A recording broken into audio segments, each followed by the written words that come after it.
Today I want to make a recipe, Torta Pasqualina, that I actually saw a long time ago. And when I first saw this recipe, I thought, yuck, I don't want to make that. It had a lot of artichokes in it. I like artichokes, but not that many in a pie. But the picture was beautiful, by the way. It inspired me to come up with my own recipe for my chicken spinach pie, which is on the website. And then just recently, I was looking at another Italian cookbook, looking at the recipes that I had flagged as ones that I want to try someday. And there again was Torta Pasqualina, but this time it looked good, and it was because there were fewer artichokes in it.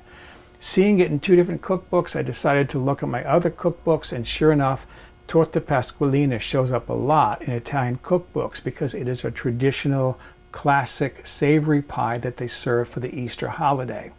So, what I did notice about all of this is there's a lot of variation. This one over here uses Swiss chard. This one uses borage. This one used no green vegetable at all.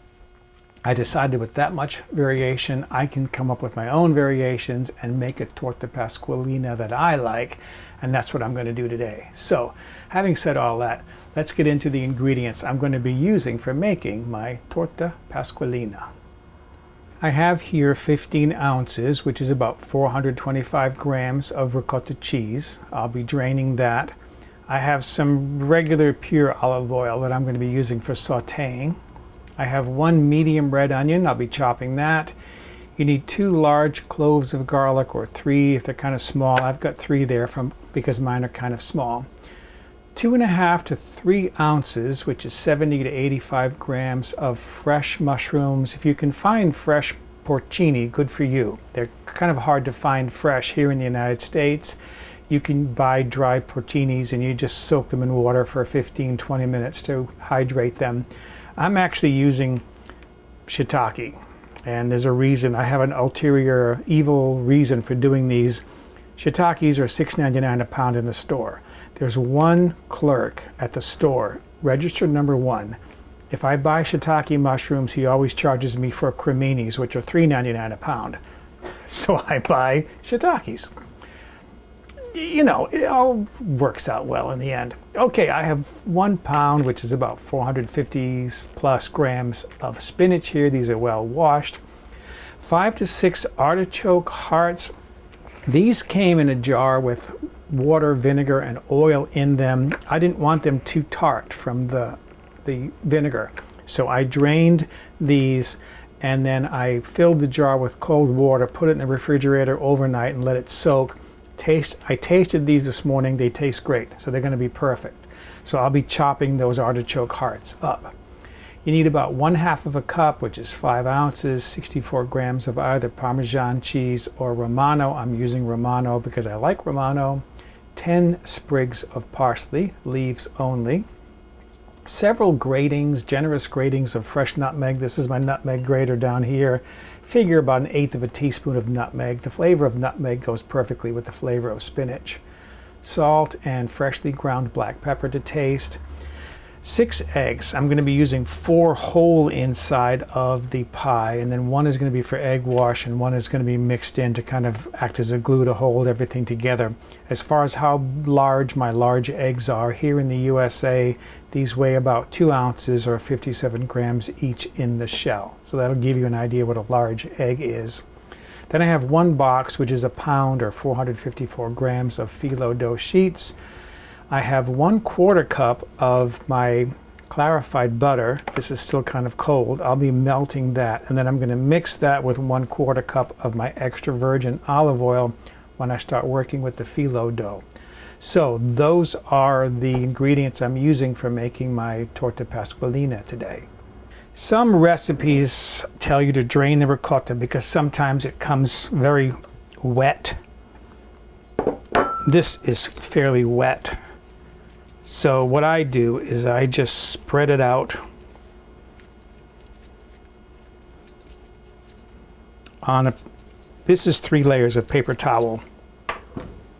Then I put another 3 layers on top, press that, and just let that sit for a while, and that will wick off extra moisture and give me a drier ricotta cheese.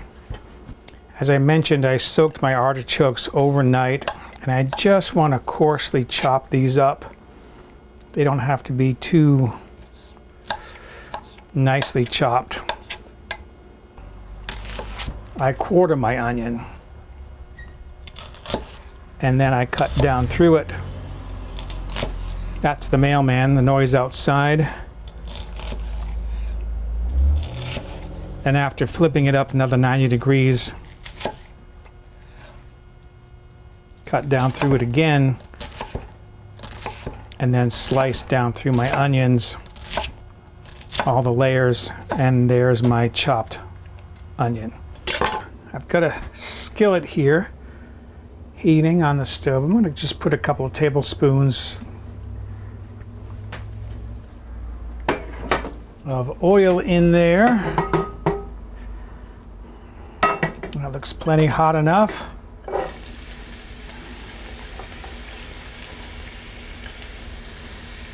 Put my chopped onion in there, and I'm going to set my timer for about 5 minutes. I want to just saute these until they're tender and translucent, and hopefully stay in the pan. My onions have been cooking now for 5 minutes. I'm going to squeeze my garlic in there, crush it through a garlic press.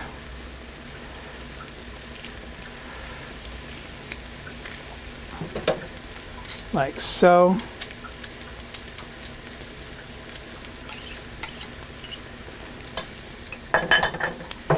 And then stir that in and just cook this for another minute. I removed my cooked onions from the pan. I'm going to put my chopped mushrooms in there. Mushrooms are like sponges. They will absorb oil, so I added oil and some butter to the pan. And I'm going to saute these for about 1 minute. My mushrooms are done.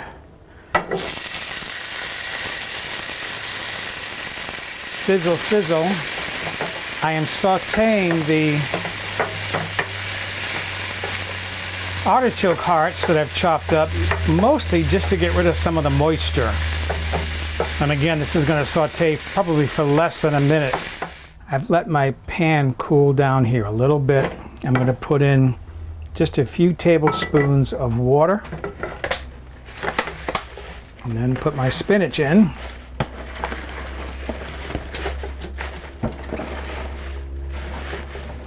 It does fit, even though it's all over the stove. That's all right. Then I'm going to put my lid on,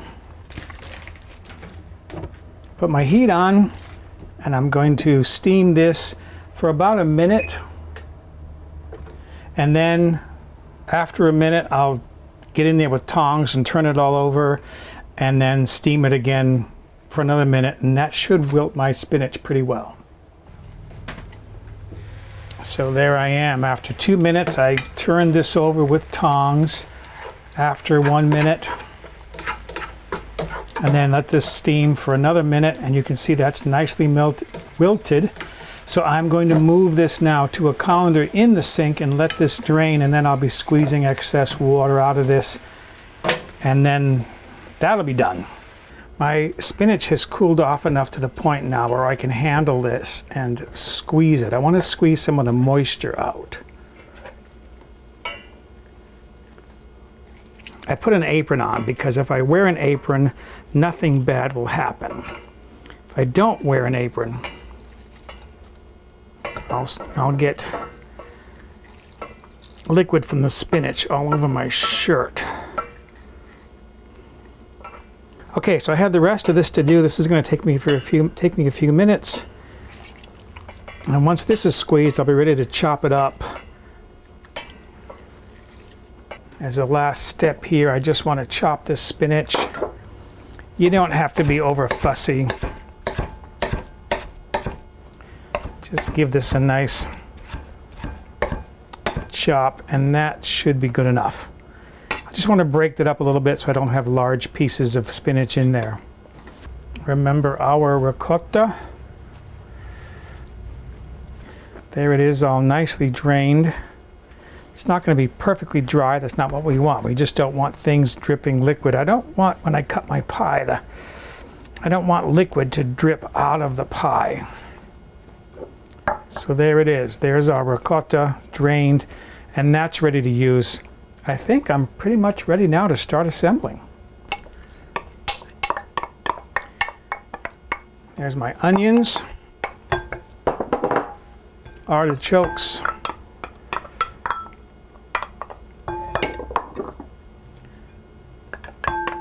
mushrooms, spinach, my ricotta cheese, Romano cheese, my parsley flakes. I've chopped up my parsley. I mentioned I'm going to grind some nutmeg in there. I like this nutmeg grinder. Fresh nutmeg is just so good. Again, a good 1/8 of a teaspoon. I just think nutmeg is so good with spinach. And then finally some salt and pepper.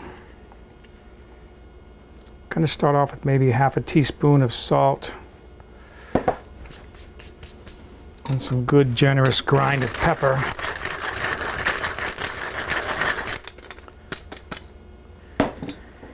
Although I've got a spoon here, I just know, forget the spoon. This is how to do it.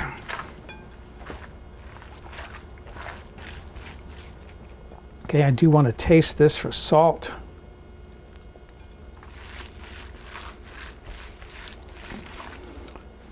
It's a little light on the salt, but I think I'm going to go with that as is. I don't cook with a lot of salt anyways. So my next step here is to get 1 egg into this mixture.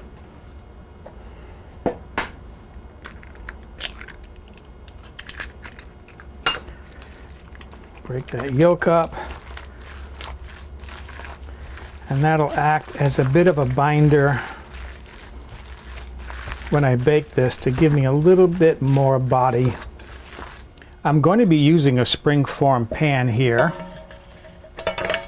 So what I did was I put my ring down and then traced inside to give me a circle of ink as a guide. I obviously don't want to work with on the inky side, so I'm going to turn that over. I've got my pastry brush here. I've melted some of my butter. This is my clarified butter. To that, I'm going to be adding some extra virgin olive oil. I'm using olive oil in this because I want the flavor in the crust. Okay, I have my phyllo dough sheets over here on the side.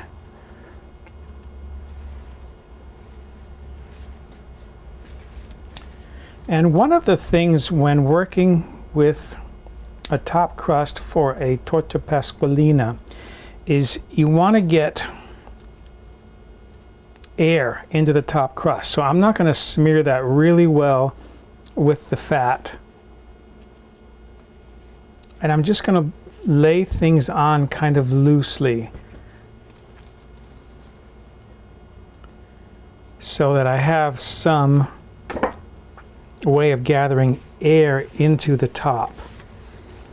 In one of the photographs, or there was a set of photographs for making this pie, there was an Italian chef, and she was putting the top crust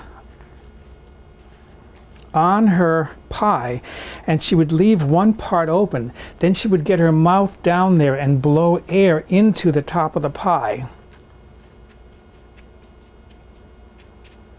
before she sealed the top crust on. I don't think that would be proper kitchen hygiene here in the USA. Okay, to do my top sheet,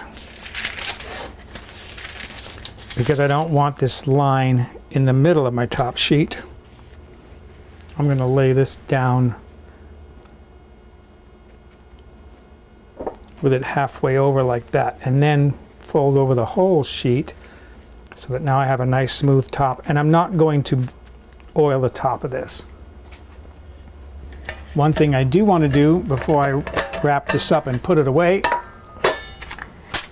is I want to use my pan to press down, and that'll give me a ring I need to cut inside of this.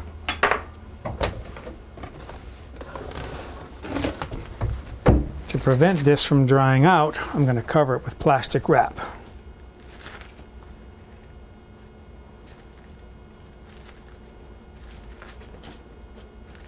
Okay, then I'm going to set that aside. This sheet of parchment paper is 15 inches. That gives me just about the right size to fill the full insides of that pan. So I'm going to be working to fill all of this.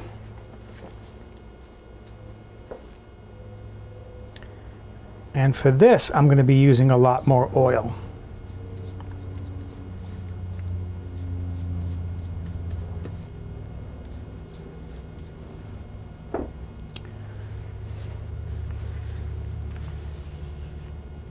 I'm going to cover these at different angles.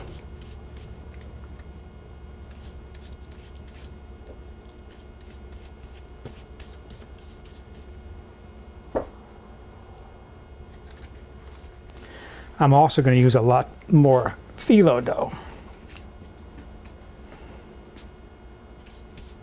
because I've got a lot more space to cover.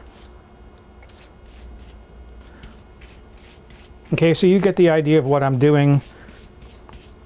There's no point in you watching me do all of this, but I'm going to be working until I build this up into a nice piece. I'm running out of fat here, out of oil, so I think I'm just going to put one more on there, and I'm going to call that a day. I've got quite a bit on there. Again, for my bottom crust, I'm folding in these edge pieces because might as well, so they don't overhang too much. That's a little too much though. That's good enough. I poured a little bit of oil in there, and I want to make sure that I just get the inside of this pan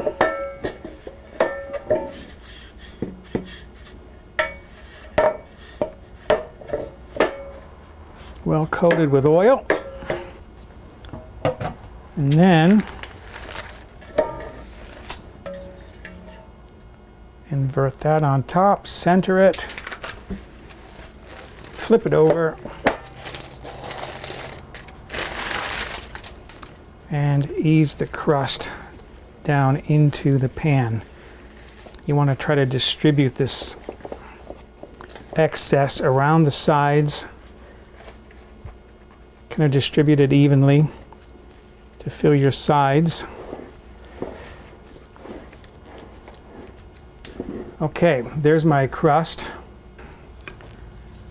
And then I want to put my filling in there.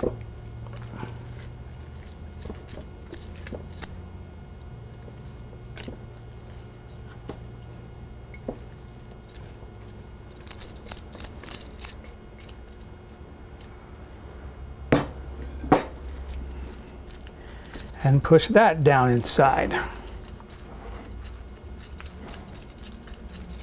Okay. Now there's a trick that you do when making Torta Pasqualina. You make some impressions about the size of an egg.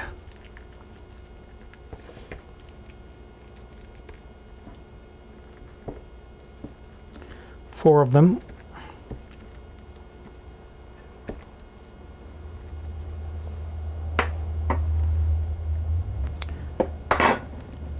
Then you break an egg into each one.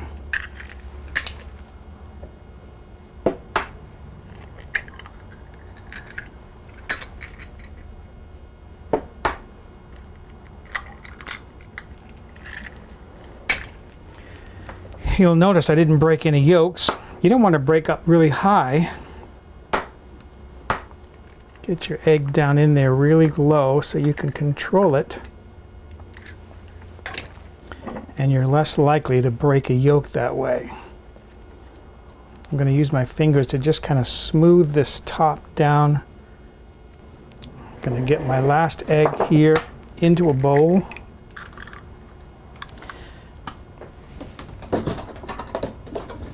Mix this up. Put some water in there. A couple teaspoons, maybe a tablespoon. That's my egg wash.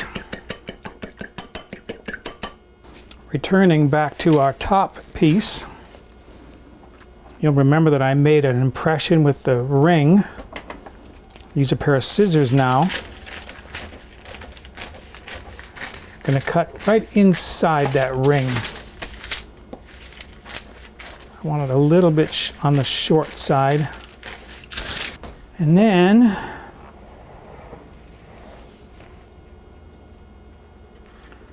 removing the paper, going to set that right down inside of my pie like so. Isn't that nice? Then with my egg wash, I want to just paint around the inside of the edge here.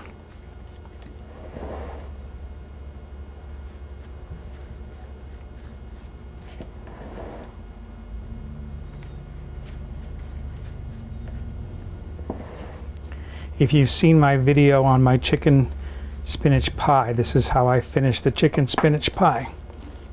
And then just kind of roll this down inside to tuck in those raw edges as best you can. It's not going to be perfectly smooth, obviously. Okay, it looks decent. I have a lot of crumbs in there. But I'm going to use my egg wash again just to finish this off. And I'll also glue down some of those crumbs. I can push them into the seam there with my brush.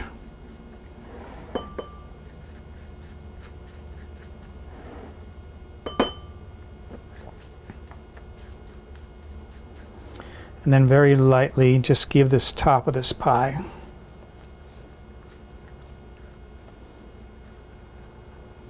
a brushing of egg wash. That is done. That is ready to go into the oven. I have, in the meantime, heated my oven up to 350 degrees Fahrenheit. That's 180 degrees centigrade. I'm going to bake this for at least 45 minutes. I'll check to see how brown it is on top. Mostly I'm concerned about making sure that those eggs inside are thoroughly cooked. Okay, here it is. I want you to see this.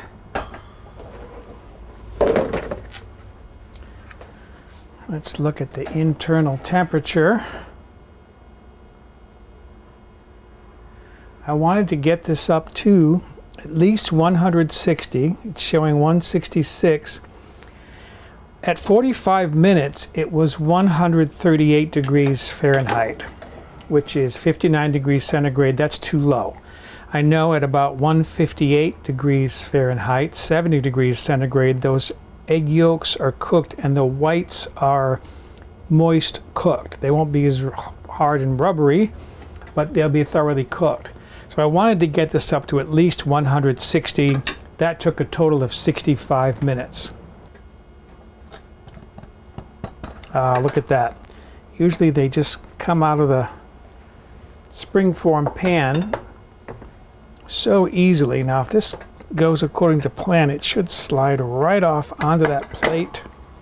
Look at that. Beautiful. There it is. My Torta Pasqualina. I could not resist showing you a close-up of what this looks like cut. Isn't that beautiful? I cannot wait to see how this tastes. There is my Torta Pasqualina. I want to taste the filling on this. Wow. That's very nice. This is exactly what I would expect. It's a side dish. This is not a main course. This would be followed typically by a roast, such as for Easter, a lamb, roast lamb. You can taste the artichokes in there, but it's a mild flavor. Exactly what I wanted, because that original recipe was like filled with artichokes.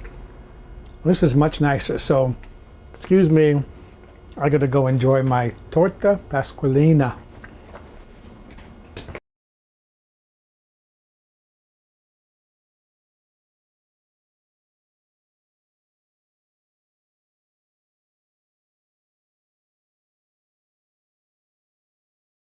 For a printable PDF copy of this recipe with step-by-step photographs, visit my website, mobilehomegourmet.com, and look on the home page or in the recipe archive.